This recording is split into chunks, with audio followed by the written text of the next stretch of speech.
Okay, everyone, welcome. Thank you for joining us tonight for our Irish Heritage Program. My name is Lisa Kelly. I am the Adult Programming and Outreach Manager for the Long Branch Free Public Library. And I'm very pleased to welcome Bernadette Rogoff with us tonight to present her program, Irish Indentured Servitude in New Jersey. Bernadette is the Director of Collections for the Monmouth County Historical Association, and she will tell us a little bit more about that in just a few moments. I just wanted to again repeat that we are recording the program this evening. You can keep your video on or off, whatever makes you feel more comfortable, but please do make sure you are muted. If you have a moment and you could let me know in the chat how you heard about our program, we like to know where our publicity is reaching you. And I invite you to sign up for our monthly event newsletter from the library each month. We'll send you a lovely email blast about whatever programs we have coming up. And you might get one more email in that month if we have something special going on, but it's not a bombardment of email, but it does help keep you abreast of whatever special events and programs we have coming up. And you can do that through our website, or you can do that from our Facebook page. And also please follow us on social media so you can see what's going on at the library. I did want to mention, March is a busy month. It's one of my busiest months of the year, as I'm sure it is for Bernadette. But I'm also in charge of making sure we have some Women's History Month programming, which is also celebrated in March. So we have a program next Tuesday, March 22nd. We're welcoming Leanna Renee Heber. She is from New York City, author, actress, playwright, artist, and certified New York City tour guide. And she can speak about a wealth of topics. She has many interesting programs, but on Tuesday night, she'll be talking about women leaders of the arts and craft movement, including a couple very interesting women, Clara Driscoll, who was a stained glass designer for Tiffany, and who really didn't get the credit she deserved. Most of her designs were accredited to Tiffany. And one of the other women she'll be talking about is Pamela Coleman Smith, who, if you're familiar with the deck of tarot cards, the Rider Waite Smith tarot is sort of the standard deck of tarot cards, and she was the artist who designed them. So that should be pretty interesting. And that will also be on Zoom Tuesday, the 22nd at 7 o'clock. And you can register at www.bit.ly.artscrafts23. And I will put that in the chat also. And if you get our newsletter, you already have that information anyway. Or you can just call me at the library and I can sign you up for the Zoom that way too. So I think I covered, one more thing. We will take questions and question time at the end tonight. We'll have plenty of time and we'll answer as many questions as we can. I say we, I really mean Bernadette. I don't know too much about this topic myself. I'm very interested to hear what Bernadette is going to tell us.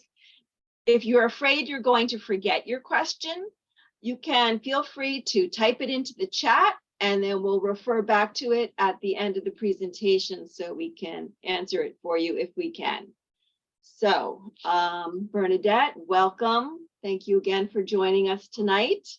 I'm very excited. Thank you, Lisa. For this program. You're welcome. Thank you. Well, I'm delighted to be here. I have been with the Historical Association for 30 years, and I've been Director of Collections for, I think, 3.5 years now. This talk actually grew out of research that we had started. We have 5 historic houses. 4 of them are 18th century. And we started to realize that we needed to reinterpret the stories of the houses. We were really only telling half the story. And so we started with Marlpit Hall. I don't know if any of you have been to Marlpit Hall. That's on Kings Highway in Middletown. And in October of 2021, we opened our exhibition Beneath the Floorboards, Whispers of the Enslaved at Marlpit Hall. And this was looking at the lives of 7 men, women, and children who lived their lives as enslaved in the house. And so then after that program, after that exhibition opened, that's permanent, by the way, we decided to turn our attention to the Allen House. And many of you are probably familiar with that. That's the tavern on the corner of Sycamore Avenue and Route 35 in Shrewsbury. And in doing that research, we knew that the tavern keeper, Josiah Halstead, had at least 2 indentured servants, one of whom we believe may have been either English or Irish. And so that's where I decided to start my research, and just everything that we found was just fascinating. And so that's where we start this evening. And I wanted to dedicate this presentation to my dad. He passed away last year, but he was always very proud of his Irish heritage. His mother was the daughter and granddaughter of Irish immigrants, many of whom came over during the potato famine. Ireland, it looks like the beginning of the world. The sea looks older than in other places somehow. The hills and rocks strange and formed differently from other rocks and hills. These are the words of William Makepeace Thackeray in 1842 describing Ireland and drama. And fraught is a word you don't hear too often, but I think it really applies to Ireland. It means filled with, charged with, heavy with. And it's also the greenest country I've ever seen. I had the great good fortune of visiting Ireland a number of years ago, and I was able to see the counties where my ancestors came from, Cork and Limerick and County Mayo. So if it is so beautiful, why did so many people leave? Why did tens of thousands of men and women and their families leave their homeland? Well, in 1695, England passed the Irish penal laws, in large part to get rid of a good portion of the native Irish population. The English saw Ireland as both a breadbasket and a pasture. It's great grazing land for sheep and cattle, but to the English, it was cluttered up with a lot of Irish, specifically Irish Catholics. And these penal laws, it's just amazing to read them. They are incredibly cruel and brutal. Once these laws were passed, Irish Catholics couldn't vote. They couldn't study or practice law or medicine. They couldn't serve as an officer in the military. They couldn't even own a horse worth more than 5 pounds. The practice of the Catholic faith itself basically became illegal. Priests were often imprisoned or banished. And they followed that up in 1703 with the Popery Act, and that was a further major spur to emigration. Irish landowners were prevented from handing down their land to the eldest son, which when you do it that way, it kind of keeps all the land together. This Popery Act forced owners to divide between all the children, including daughters. And so within a single generation, most large native Irish land holdings had been chopped up and fragmented. And this meant less power and a less ability to make a living on the land. It was a particularly powerful example of that saying, divide and conquer. You can't make much of a living from an acre or so of land. And even if you could, English landlords had the legal right to confiscate your land if your crops were successful. And here is a quote from the 1695 penal law. It makes it illegal even to teach the Catholic faith. You could go to prison or be fined for up to 20 pounds. And so because of all of this, the Irish were looking for a way out. If you can't make your home, you can't support your family, you need to go somewhere where you can. And so Oliver Goldsmith wrote about, in 1770, he wrote about this emptying of so many English villages. And this was even before the potato famine hit.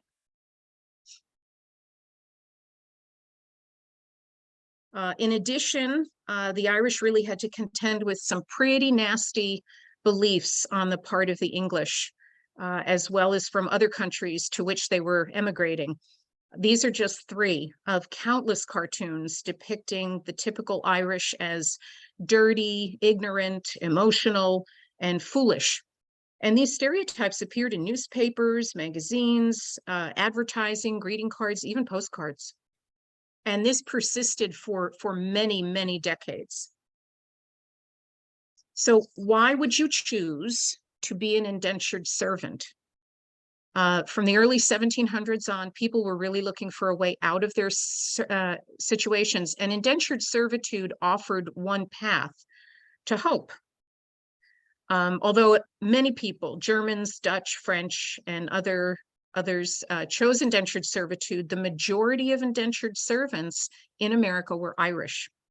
And very basically what it was is you would sign a contract, an indenture, with either a ship's captain or a broker or agent, and you would agree to serve a fixed amount of time in order to pay for your passage over to the colonies, because virtually no one who was leaving Ireland could afford the passage over aboard ship. These contracts were legally binding, and indentured servitude itself was governed by legislation which varied from colony to colony. And the pros to indentured servitude were pretty obvious: the ability to practice your faith, the possibility, not the promise, but the possibility of, there was a chance that you could own land. You might be able to work in your trade or learn a new set of skills. Just the hope for a better life, even adventure or hope for success, just an even chance, basically. So there were lots of dangers, of course, of indentured servitude, although it was possible to work for a decent master. Work hard, but successfully for the term of your service, and then go live your life. There were so many pitfalls and dangers as an indentured servant, and these are just a few that I've listed here.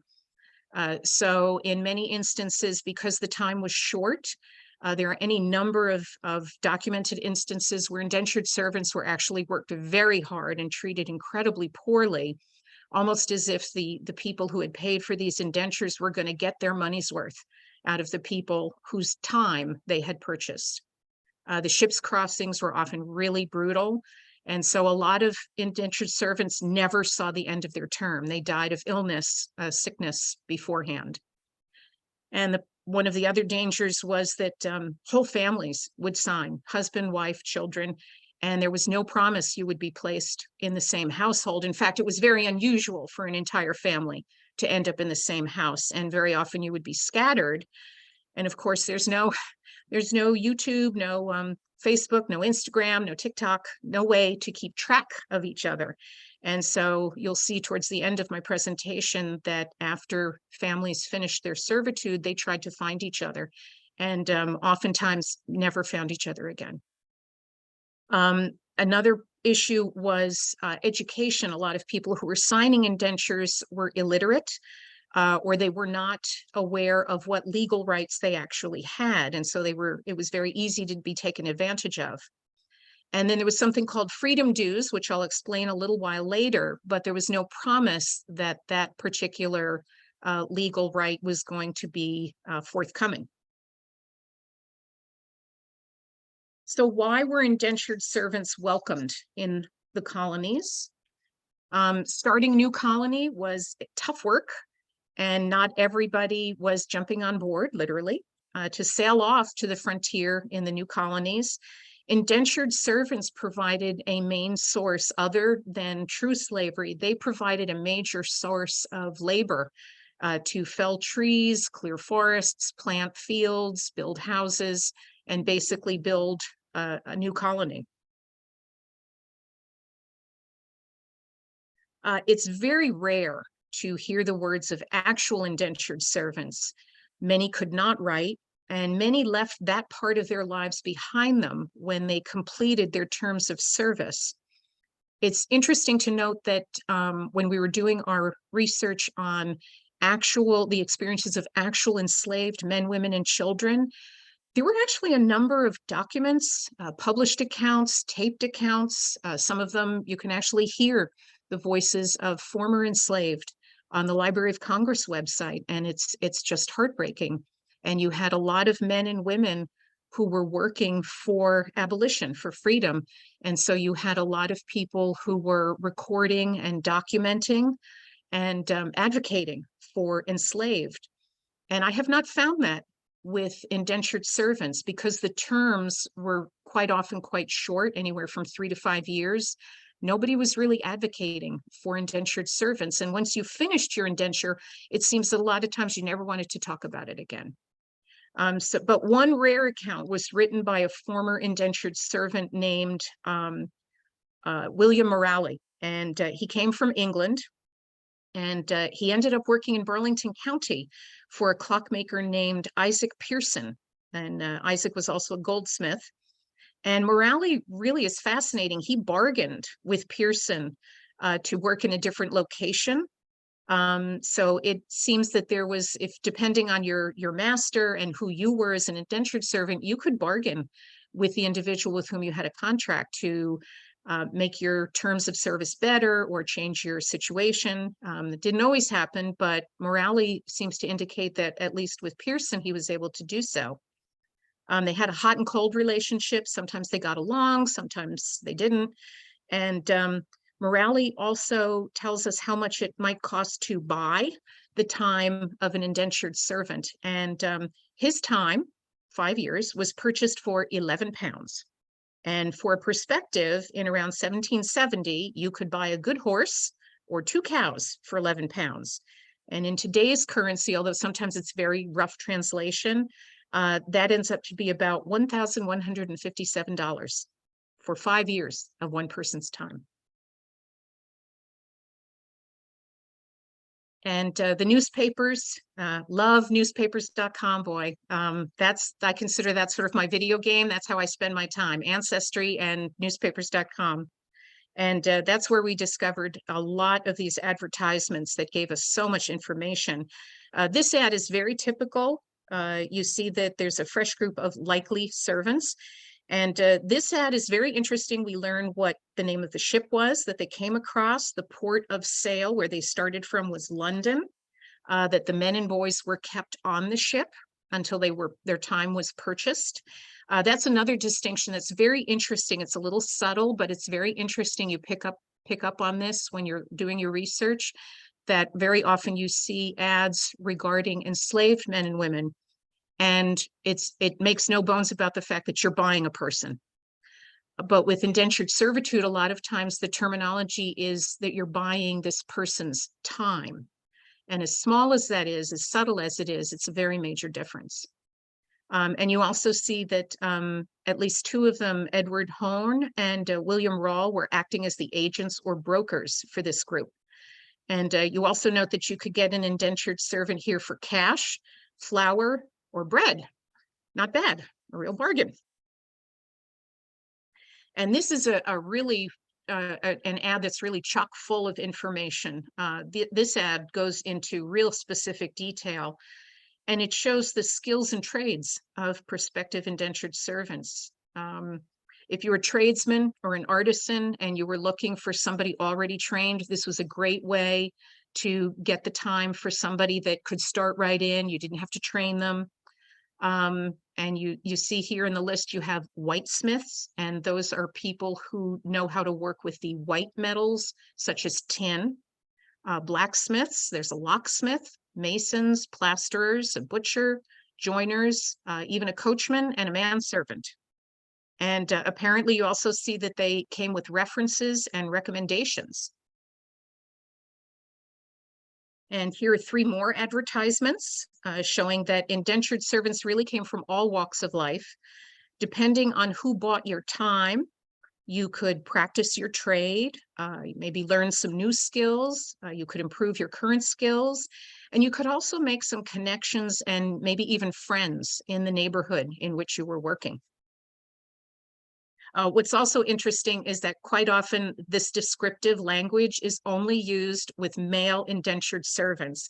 The most description I've seen for female indentured servants was that someone knew how to do laundry or how to run a dairy or was a good housekeeper or something like that. And so here we hear from William Morale again.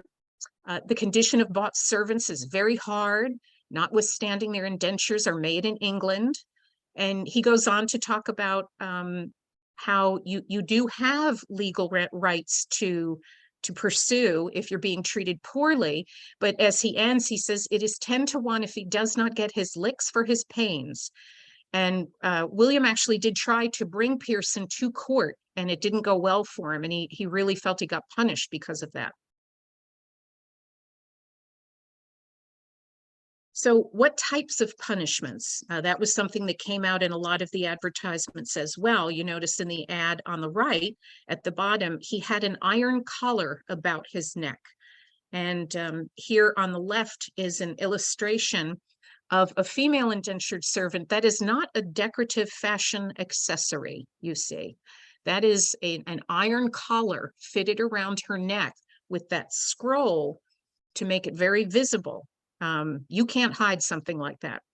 And this usually indicated that you had attempted to run away and were caught and returned at least once. So you see that. Runaway advertisements are also a gold mine of information. Again, I point to the ad on the right. You can come up with physical characteristics. You can talk about their clothing, even health. Sometimes you read ads that point out that the runaway might have had bowed legs. That's an indication of a dietary deficiency. That's rickets. And as hard as it was for an indentured servant, it's really important to make the distinction between the differences and similarities of indentured servants versus enslaved. It's important to remember that the single most profound difference for an indentured servant, no matter how brutal the experience, there was a light at the end of that tunnel, no matter how dim. For an enslaved man or woman, however, there was no light. Germain Loguen, who was born in 1813, was a former slave. He was an educator, and he helped over 1,500 runaway slaves during his lifetime, said once that no day ever dawns for the slave, nor is it looked for. For the slave, it is all night, forever. And so in this chart, you can see some of the differences for indentured servitude. It's a finite period of time. Slavery was permanent. The indentured servitude, that was, as I mentioned, that was the sale of a person's time. In slavery, it was the actual person that was the property. In most cases, however reluctantly, people entered indentured servitude of their own free will. And naturally, of course, an enslaved person did not have that choice. There was legal recourse, depending on the colony you were in. For an enslaved person, you did not have a chance in the courts. And then if a female indentured servant became pregnant, her child would be placed out, but not permanently. She could one day recoup her child. Unfortunately, of course, children of enslaved females, their children were enslaved as well. So those are just some of the differences between indentured servitude and slavery. And in our own collection at the Historical Association, we actually have an indenture. So it's really fascinating to see an actual indenture. This is the indenture of Alexander McDonnell. This document is entirely different from an apprentice. That's an entirely different topic. So what do we see? We can tell that Alexander was illiterate. You can see at the bottom there, the bottom right, that Alexander made his mark, and then someone else wrote his name and then his mark around it. We learn the period of his indenture was 5 years.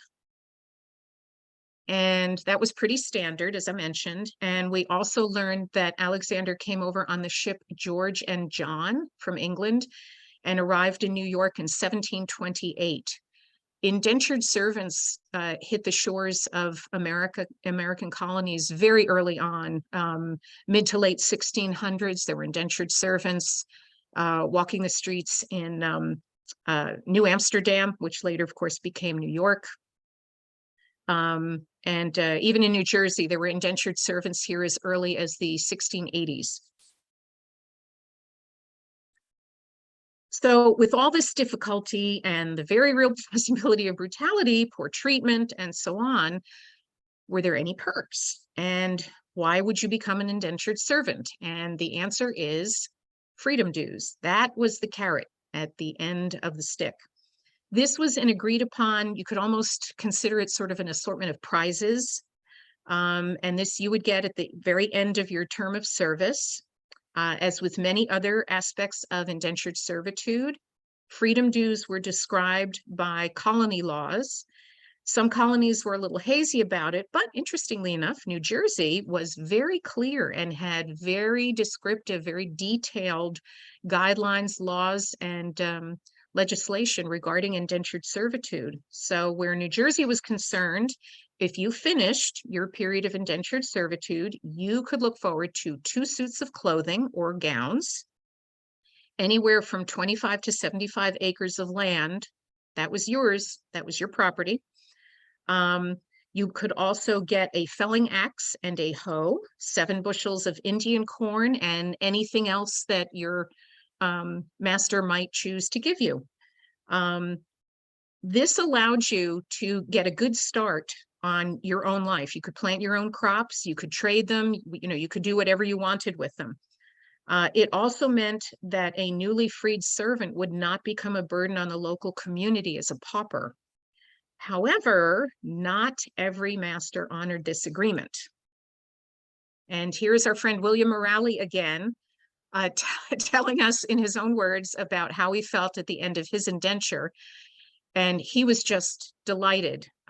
He did, as you see here, he mentioned that Isaac Pearson accoutered me in an indifferent manner. So he didn't get everything that was specifically legally promised to him, but Morale didn't really care. He just, that's fine, I'll take what you're going to give me. And he set out to find his own way. Interestingly enough, he lived a few more years in the colonies and eventually returned to England. So what about female indentured servants? And there were certainly many of them. Some signed on as indentured servants along with their husband and children. Others signed on as unmarried women looking for the same hope and opportunities that their male counterparts were looking for. There were many pitfalls here, as we can all imagine. Elizabeth Ashbridge is another rare voice. She's a woman writing about her own experience as a very young girl. She wasn't even out of her teens when she signed on as an indentured servant. And it's very clear, she describes the fact that she really didn't understand what she was getting herself into. And she was desperate to escape a bad situation at home in Ireland. There was a lot of abuse in the family. And she doesn't go into a great detail about it, but you can tell it was very unpleasant. And this was basically, she felt it was her only choice to escape it. So in 1732, she arrives in New York, and her time was purchased by a very brutal and cruel man, and she suffered a lot. She kind of hints in her writing that, but it's very clear when you read it, she was raped at least once, possibly more. She doesn't come out and say it, but it's very clear that that's what happened. However, she stuck with it, and she saved up enough money to buy off the remainder of her time. That was an option for some. And she earned a good living as a seamstress. And that might be how she saved money. Many indentured servants were allowed to work for other local people on a part-time or seasonal basis. And so they could save up their money. And then when the time came, and if the master was agreeable, they could pay him cash money and leave. And they could get cut loose early. She also described how at one point on the journey over from Ireland, a number of the Irish male passengers were planning to kill the crew, take over the ship, and sail to America as free men. But the plan failed and nothing came of it. So I can't tell you how many indentured servants there were in Monmouth County, let alone how many Irish indentured servants there were. There were much more accurate records, believe it or not, regarding permanently enslaved men, women, and children. And this was because they were considered property. And so they appear in countless estate inventories and ledgers, farm ledgers, things like that. So it's much easier to trace them, actually. Indentured servants were temporary, so they don't appear in estate inventories. They don't appear other than scattered documents. Very difficult to track them. However, we do have some information here, and we've extrapolated this from all the newspaper advertisements. Most were male, and they were mostly young, between 18 and 25. Irish seem to be the most, but there are also indentured servants that came over from England, Holland, or Germany. Sometimes it's difficult to tell which, because they were, the catch-all phrase Dutch was used, and there were even some from Scotland. A lot of them were already skilled at a trade. The indenture usually was from between 3 and 5 years. As I mentioned before, female indentured servants, their skills were mentioned as a very good cook or housework, or works well with her needle, a good spinner, or sort of all-purpose, fit for town or country business. So what could you do when the situation was unbearable? You could run. And run, many of them did. Again, this is where newspaper advertisements provide us with so much detail. In May of 1750, an Irish man named John Maguire and Catherine Carroll escaped together from Middletown, right here in Monmouth County. And they were, as the ad says, they were passing as man and wife. It might well have been that because as indentured servants, they were prohibited from marrying. That's something that you weren't allowed to do. John and Catherine might have decided not to wait, but to run and take their chances. Advertisements also give us a glimpse of the faces and bodies of indentured servants. On the left, this ad about let's see, William Jones, a sour countenance with a large scar in the lower part of his face. I think we would all have a sour countenance if we had to deal with being indentured servants. Slow and soft-spoken, much afflicted with a dry cough. And on the right, a gentleman named Neil McFall. And this is interesting because he was 45. And that was very unusual. That's quite old, basically, for an indentured servant. So I'm sure there's a very interesting story behind Neil's tale. And I mentioned in the beginning that tavern keeper Josiah Halstead owned and operated the tavern at the Allen House from 1754 to about 1770.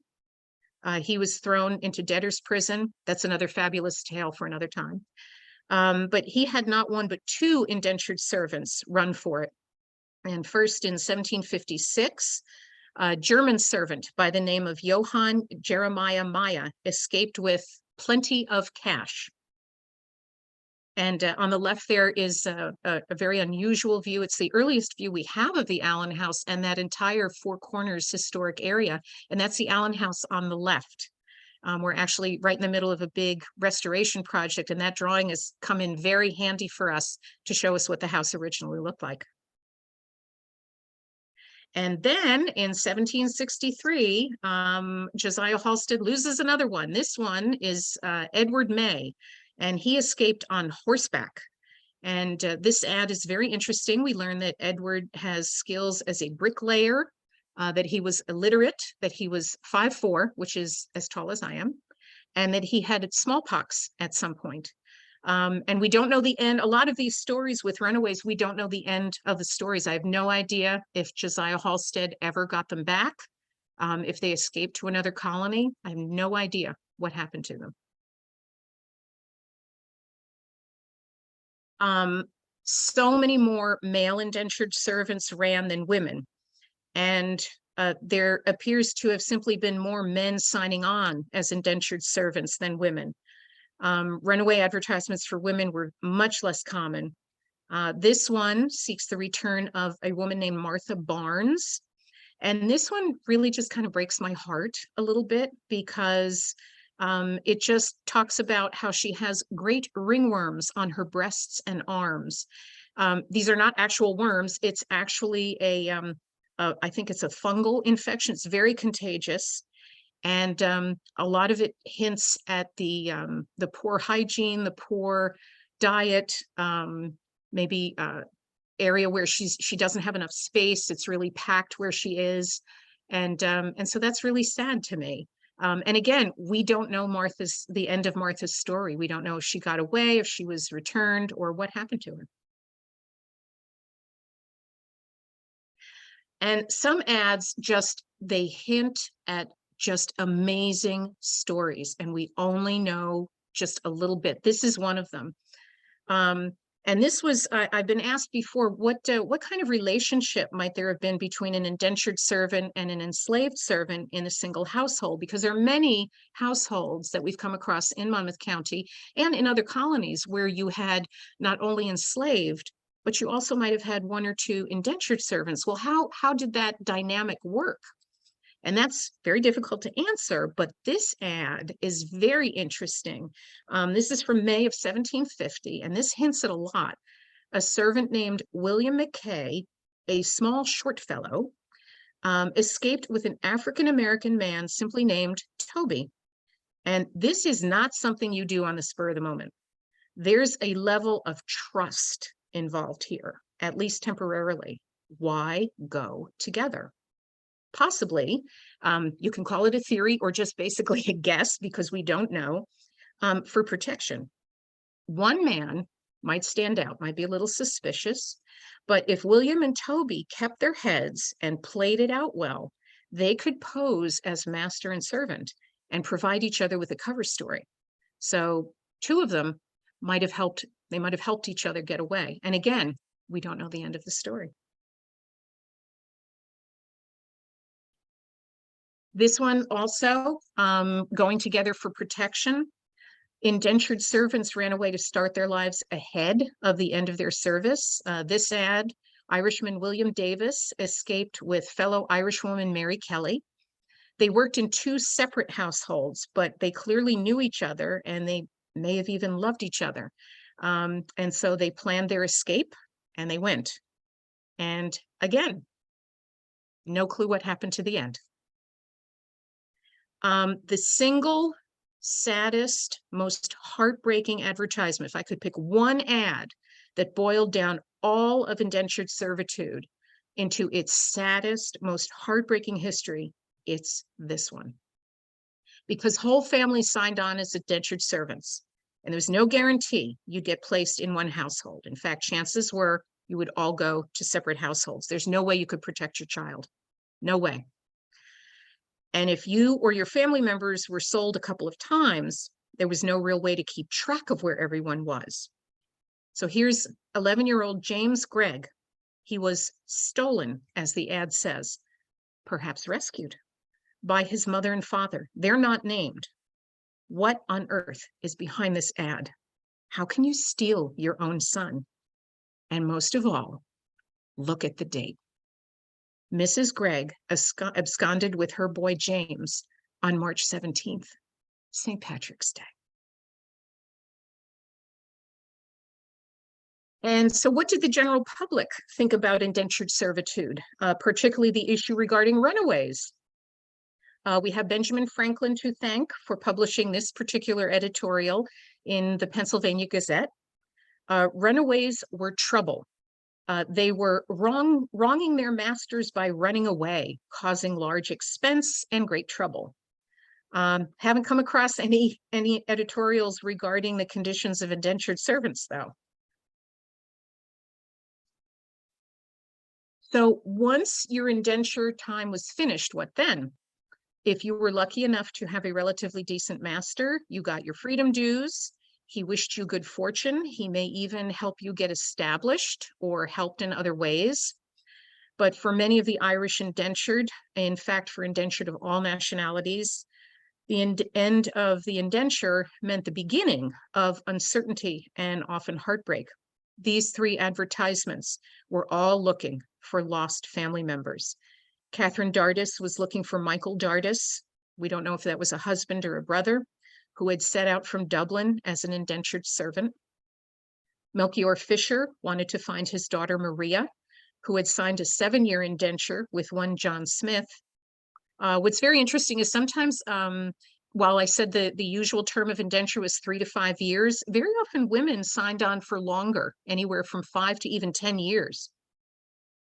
And the other one, Johannes Weiss, was another father looking for a long-lost daughter.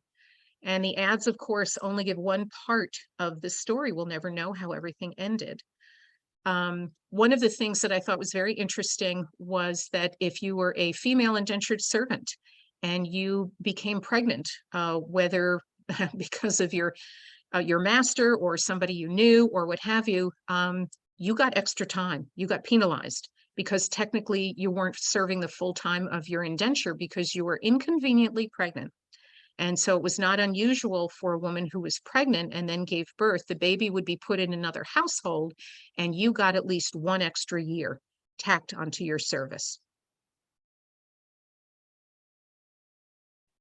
Now, I've only covered the briefest look at Irish indentured servitude. There is so much more.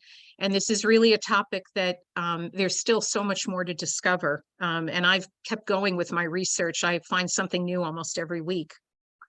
If you want to learn more, one of the things that I strongly urge you to do, get on YouTube, look up Carol Jarboe.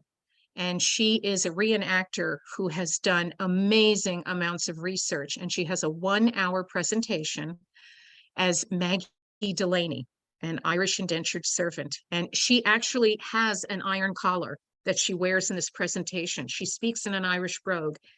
It is, I've watched it, I don't know how many times, at least 5 times. I cry every single time. This is so powerful, more powerful than anything I could tell you.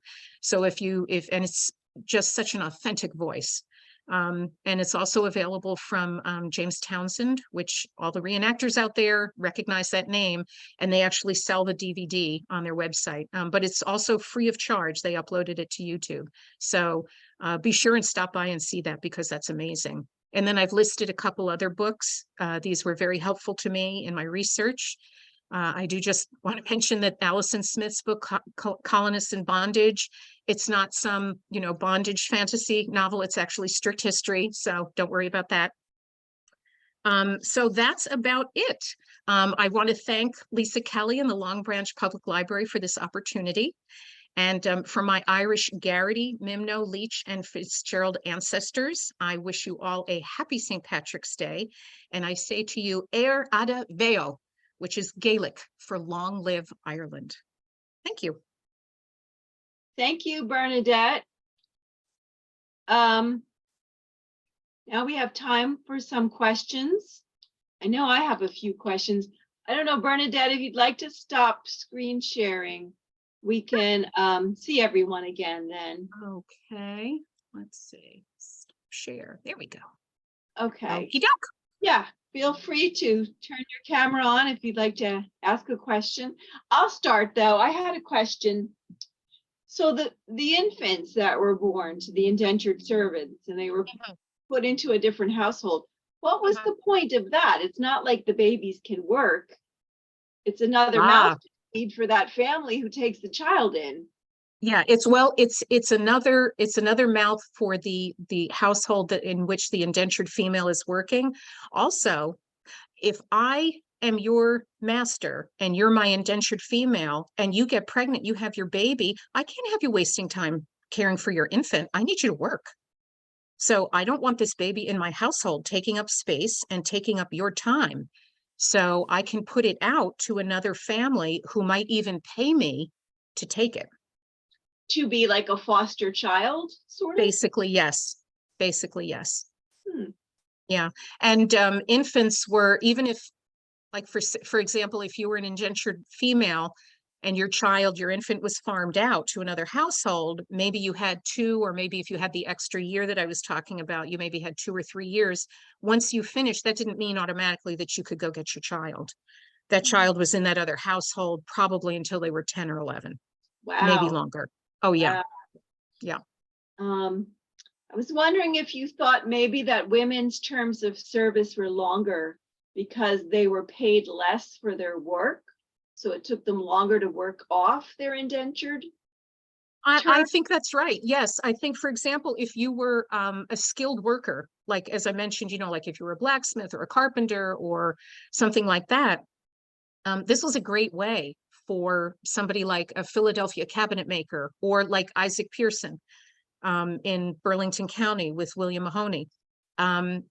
If you had somebody who already knew the trade, it basically saved you money. You had somebody who could start out right away and you were getting top quality work. You were getting an already trained person.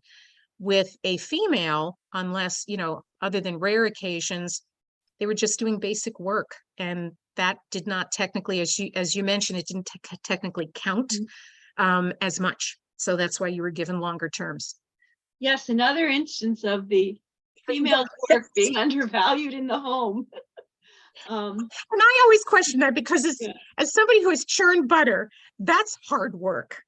And one of the things, though, that I did notice was that if you did have, particularly if you were, you had textile skills, if you were a good seamstress or you were an excellent spinner, or you even knew how to weave or something like that, that helped you. As we saw with Elizabeth Ashbridge, she was actually able to get money for her seamstress skills and get out from that abusive household early. Okay. Well, we have a question in the chat from Carolyn. She asks, what year was the British law written that divided the Irish lands equally amongst the family's heirs? That I think was the, I think that was that might have been the Popery Acts in 1703. And that's Popery, not potpourri as in, you know, an attractive bowl of sweet smelling rose petals. Potpourri referred to the Catholic faith. So I believe that was in 1703. And that really changed the entire face of English culture and English society. I mean, Irish culture and Irish society. It was brutal. Speaking of land, I was wondering, where did the indentured servants get the acres of land from that they were entitled to, the 25 to 75 acres of land that they were given? Where did that come from, that land? That's a good question. Has anybody have you seen the movie Last of the Mohicans with Daniel Day-Lewis? Okay. And early in the movie, for those of you who have, you recall that early in the movie, Daniel Day-Lewis's character, Natty Bumppo, and Uncas and his son, they all go to this one cabin in the middle of the frontier. And at one point, the other character, Cora, asks him, well, why are these people living in such an unprotected place? Well, that's the land that was available to poor people. So they were actually used sort of to push out the colony's territory. And so a lot of these former indentured servants were given land on the edges of the frontier. And they certainly were not given nice property, or the former master was not sharing his property.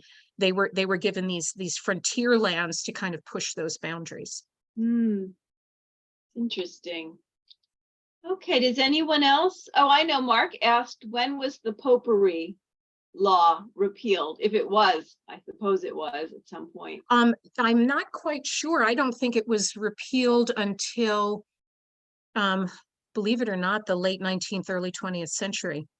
The potato famine and the resulting deaths were just incredible. I mean, the way England treated the Irish, the native Irish population, was just brutal. More than 2 million people, they think, died, men, women, and children, during the potato famine because of how Great Britain, well, you can say handled, but basically it was not handling the desperate starvation there.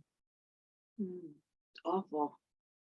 Do we have any more questions? Feel free to unmute yourselves, turn your video on if you'd like to ask Bernadette a question, or you can put it in the chat.